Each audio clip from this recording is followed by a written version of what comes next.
ನಮ್ಮ ಭರತ್ ಅವರು ಸ್ವಾಗತ ಕೋರ್ತಾ ಇದ್ದೀನಿ. ಅದೇ ರೀತಿಯಾಗಿ ಈ ಕಾರ್ಯಕ್ರಮಕ್ಕೆ ನಮ್ಮ ನಗರಸಭೆಯ ಸ್ಥಾಯಿ ಸಮಿತಿ ಅಧ್ಯಕ್ಷರಾದಂತ ನಮ್ಮ ನಗರಸಭೆ ದೇನಲ್ ಪರವಾಗಿ ಹಾಗೂ ತಮಿಳರ ಪರವಾಗಿ ಸ್ವಾಗತ ಕೋರ್ತಾ ಇದ್ದಾರೆ. ಭರತ್ ಅವರು ಕರ್ಕೊಂಡ್ ಬರ್ಬೇಕು ಅಂತ ಹೇಳಿ ಕೇಳ್ಕೊತಾ ಇದ್ದೀನಿ.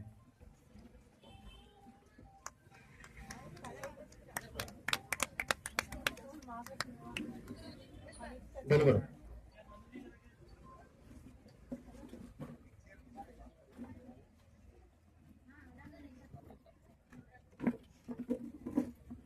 ದಾಂಡೇಲಿ ಅಧ್ಯಕ್ಷರಾದಂತ ರಾಜೇಶ್ ಸಾಬ್ ಕಿಶನೂರು ಅವರು ಆಗಂತೇಳಿ ಕೇಳ್ಕೊತಾ ಇದ್ದೀನಿ.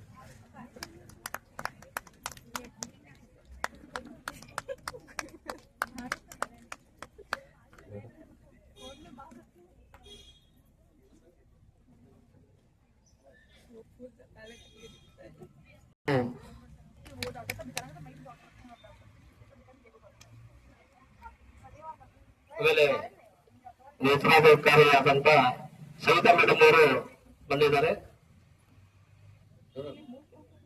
ಇವರಿಗೆ ಭರತ್ ಅವರು ಸ್ವಾಗತ ಕೇಳ್ಕೊತಾ ಇದ್ದೀನಿ. ಮೇಡಮ್ ಅವ್ರನ್ನ Triveni madam, doctor Triveni madam ಅವರಿಗೆ ಭರತ್ ಅವರು ಸ್ವಾಗತ ಕೊಡ್ಬೇಕು ಅಂತ ಹೇಳಿ ಕೇಳ್ಕೊತಾ ಇದ್ದೀವಿ.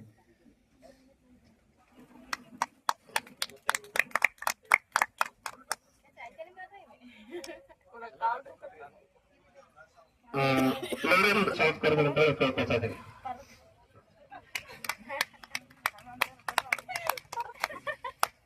ಅವಾಗಲೇ ಹೇಳಿದೆ ನಮಗೆ ಮೇಡಮ್ ಕೂತ್ಕೊಳ್ಳಿ, ಮೇಡಮ್ ಅಲ್ಲೇ ಕೂತ್ಕೊಳ್ಳಿ.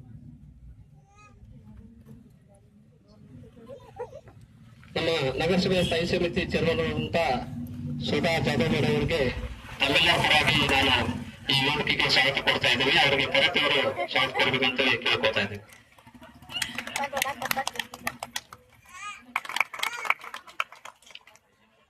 ನಮ್ಮ ಪೌರಾಯುಕ್ತರಾದಂತ ನಗರಸಭೆ ಪೌರಾಯುಕ್ತರಂತ ಶ್ರೀ ಆಗಿದೆಲ್ಲ ಓಕೆ. ಈ ಕಾರ್ಯಕ್ರಮಕ್ಕೆ ಆಗಮಿಸಿದಂತ ಎಲ್ಲಾ ಬೀದಿ ಅಂತ ನಮ್ಮ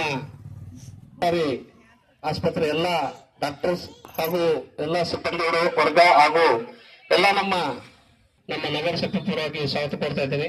ಅದೇ ರೀತಿಯಾಗಿ ಕ್ಷೇತ್ರ ಧರ್ಮಸ್ಥಳ ಗ್ರಾಮಾಭಿವೃದ್ಧಿ ಯೋಜನೆ ಬಿಸಿ ಟ್ರಸ್ಟ್ ಇವರ ವತಿಯಿಂದ ನಮ್ಮ ಎಲ್ಲ ಸದಸ್ಯರು ಬಂದಿದ್ದಾರೆ, ಅಧಿಕಾರಿಗಳು ಬಂದಿದ್ದಾರೆ. ಅವರು ಸಹಿತ ನಾನು ನಗರಸಭೆ ಪರವಾಗಿ ಸ್ವಾಗತ ಕೊಡ್ತಾ ಇದ್ದೀನಿ. ಅದೇ ರೀತಿಯಾಗಿ ಈ ಒಂದು ವಿಶೇಷವಾಗಿ ಈ ಕಾರ್ಯಕ್ರಮ ಸಂಪಾದಕರು, ಟಿವಿ ಚಾನೆಲ್ನ ಸಂಪಾದಕರು ಹಾಗೂ ಸಂದೇಶವರಿಗೆ ನಾನು ಸ್ವಾಗತ ಕೊಡ್ತಾ ಇದ್ದೀನಿ. ಅವರಿಗೆ ಅಂಜಲಿ ಅವರು ಹೂ ಕೊಟ್ಟು ಏನ್ ಮಾಡ್ಬೇಕು ಅಂತ ಕೇಳ್ಕೊತಾ ಇದ್ದಾರೆ.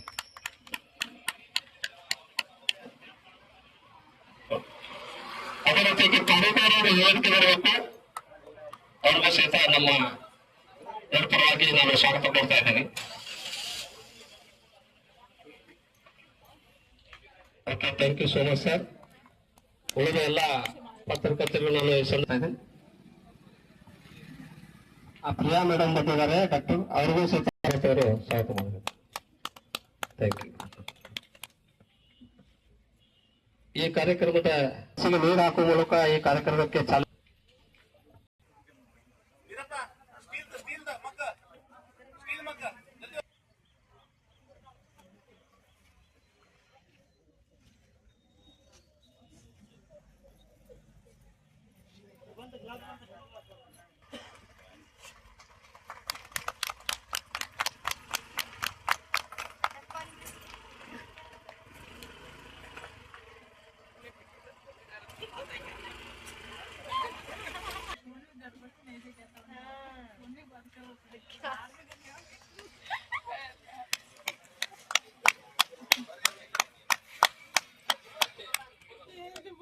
ಧನ್ಯವಾದಗಳನ್ನ ತಿಳಿಸುತ್ತಾ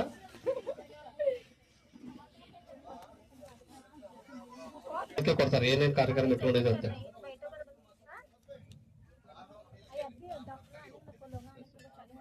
ಅದಕ್ಕಿಂತ ಪೂರ್ವದಲ್ಲಿ ತಿಳಿಸಬೇಕು.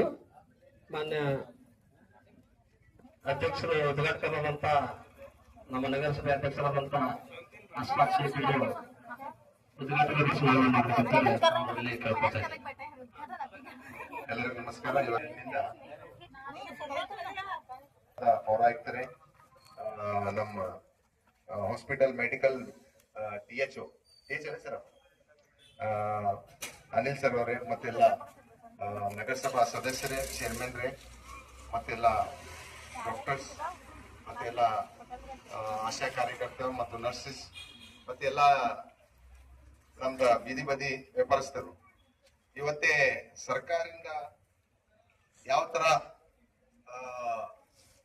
ಈ ನಿಮ್ ಸಲುವಾಗಿ ಅಥವಾ ನಿಮ್ದ ಹೆಲ್ತ್ ಸಲುವಾಗಿ, ಯಾಕಂದ್ರೆ ಪ್ರತಿಯೊಂದು ಮನುಷ್ಯ, ಪ್ರತಿಯೊಂದು ನಾಗರಿಕರದ ಹೆಲ್ತ್ ಮತ್ತು ಅವ್ರದ ಕಾರ್ಯಾಚರಣೆ ಅಥವಾ ಅವ್ರು ಮಾಡೋದು ಕೆಲಸನಲ್ಲಿ ಅವರಿಗೆ ನಿಪುಣವಾಗಿ ಸಹಜವಾಗಿ ಕೆಲಸ ಮಾಡಿ ಈ ದೇಶಕ್ಕೆ ಎಲ್ಲರದ ಕೊಡುಗೆ ಇದೆ. ಆ ಕೊಡುಗೆಗೆ ನಾವು ಸ್ಮರಿಸಿ ನಿಮ್ದ ಹೆಲ್ತ್ ಬಗ್ಗೆನೂ ಕಾಳಜಿ ಸರ್ಕಾರದಿಂದ ಮಾಡ್ತಾ ಇದ್ದೇವೆ. ಆ ಗೈಡ್ಲೈನ್ಸ್ ಪ್ರಕಾರ ನಿಮ್ಗೂ ನಾವು ಏನ್ ಸವಲತ್ತು ಕೊಡ್ಬೇಕು ಅದನ್ನು ನಾವು ನಗರಸಭೆಯಿಂದ ಈಗ ಎಲ್ಲ ಅಡಿಷನಲ್ ವರ್ಕ್ ನಿಂದಾನು ಆದ್ರೇನು ನಾವು ಇದ್ ಮಾಡ್ತಾ ಇದ್ದೇವೆ. ಅದಕ್ಕೆ ನೀವು ಸ್ವಲ್ಪ ಕಾಳಜಿ ವಹಿಸ್ಬೇಕು ನಿಮ್ ಹೆಲ್ತ್ ಬಗ್ಗೆ. ಮತ್ತೆ ಇವತ್ತು ನಾವು ಎಲ್ಲರಿಗೆ ಕದ್ದಿದ್ದೇವೆ, ಬಹಳ ಕಡಿಮೆ ಮಂದಿ ಬಂದಿರಬಹುದು. ಯಾಕಂದ್ರೆ ಫ್ರೀ ಆಫ್, ಈಗ ನಾವು ಸಣ್ಣಿರುವಾಗ ಅಥವಾ ನೀವು ಸಣ್ಣಿರುವಾಗ ಈ ಫ್ರೀ ವಿಷಯನೇ ಇಲ್ಲಾಗಿತ್ತು, ಎಜುಕೇಶನ್ ನಿಂದ ಹಿಡ್ಕೊಂಡು ಎಲ್ಲಾ ವಿಷಯಕ್ಕೆ. ಈಗ ಏನಿದೆ ಗೌರ್ಮೆಂಟ್ ಆ ತರ ಫೆಸಿಲಿಟೀಸ್ ಕೊಡೋದು, ಯಾಕಂದ್ರೆ ನಿಮ್ ಜೀವನದಲ್ಲಿ ನೀವು ಇವತ್ತು ಏನ್ ಕೆಲಸ ಮಾಡ್ತಾ ಇದ್ರಿ, ನಿಮ್ ಮಕ್ಕಳ ಅಥವಾ ನಿಮ್ದ ಇದರಲ್ಲಿ ಈ ತರ ಆಗ್ಬಾರ್ದು. ನೀವು ಬೇರೆ ದೇಶದಲ್ಲಿ ನಾವು ಹೋಗಿದ್ರೆ ಅಲ್ಲಿಂದ ಮಾಡೋರ ಕೆಲಸ ಯಾವ ತರ ನಿಪುಣವಾಗಿರ್ತದೆ, ಅವ್ರ ಹೆಲ್ತ್ ಹೆಂಗಿರ್ತದೆ, ಅವ್ರ ಸಿಸ್ಟಮೆಟಿಕ್ ಏನ್ ಮಾಡ್ತಾರೆ, ಆ ಸಿಸ್ಟಮೆಟಿಕ್ ನಿಮಗೆ ತರಿಸ್ಲಿಕ್ಕೆ